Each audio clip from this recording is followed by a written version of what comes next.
In past videos I have discussed the idea of love, and how inner alchemists engage in the act of loving in a different way than most people. To try and explain the nature of how an inner alchemist loves, I have tried to say that for them, this world is not a material place. What I mean by this is that for them the world is not a thing full of objects, where they are just one more object in this object-filled world. For them the world is energy, whether it is an object like a rock or a potato, or whether it is a feeling like sadness or love, for them, all is energy. And while it could be said that the average world does not consider love, and feelings as such, to be objects, the fact that the rational world insists that objects are the only things that truly exist or matter, means that when it comes to tricky things like emotions and feelings, rationality has a very difficult time defining, explaining, or giving reason for the validity, the usefulness, the deployment, let us say, of such things.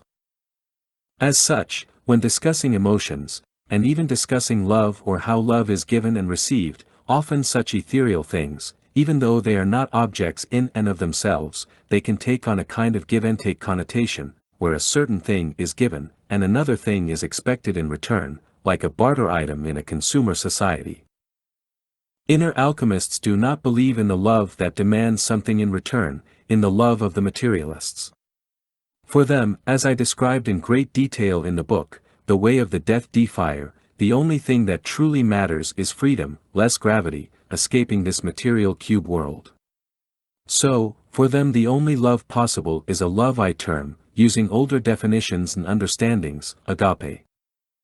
Such love, agape, does not demand anything in return.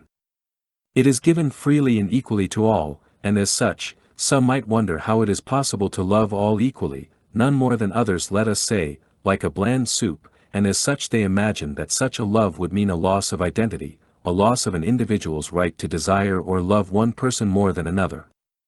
They imagine this love as no individuality at all. These are very legitimate questions, and the only way I can answer them is thus. If you truly love someone, what is the greatest thing that you can give? According to the average world, the best thing they could do is help them, give them a hand up. And even though there are many people that have altruistic intentions, there can be in most of those cases this kind of barter system, where what is given should be returned in some way, pass it along as they say. Now, I am not saying that everyone should do this free and freedom type of love thing, I am saying that inner alchemists do this, and I say that they do this because they aspire to lightness, less gravity, freedom, and as such they wish to let go of the entanglements of this earth. And so, soberly they may see, directly perceive through the inner senses, that the best thing that you could actually do for anyone that you truly love, is to give them freedom, to give them the kind of lightness that you want for yourself. Giving of that freedom without demanding anything in return is true agape.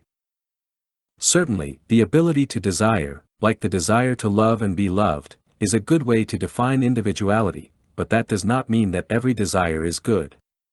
Now, I am not here to give anyone lessons as to what is bad or what is good, because in the end all things are equal once one is able to use the inner senses and see. But for each individual, they must understand their own true self and through that understanding, know the nature of their desires and their intention and carry forward soberly, consciously, free of folly and self-delusion. When you love, who do you love? Is it that you love yourself or the other? Do you love and demand love in return only to relieve your loneliness?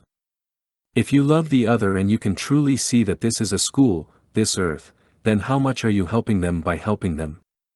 How much are you loving them by helping them? How much are you helping them by demanding that on top of all the weight they now carry, they must now love you too?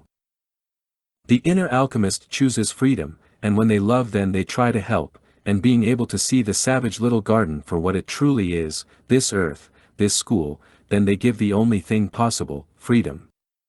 And this love of freedom given freely, has an intensity that is without equal, in the rational and material world.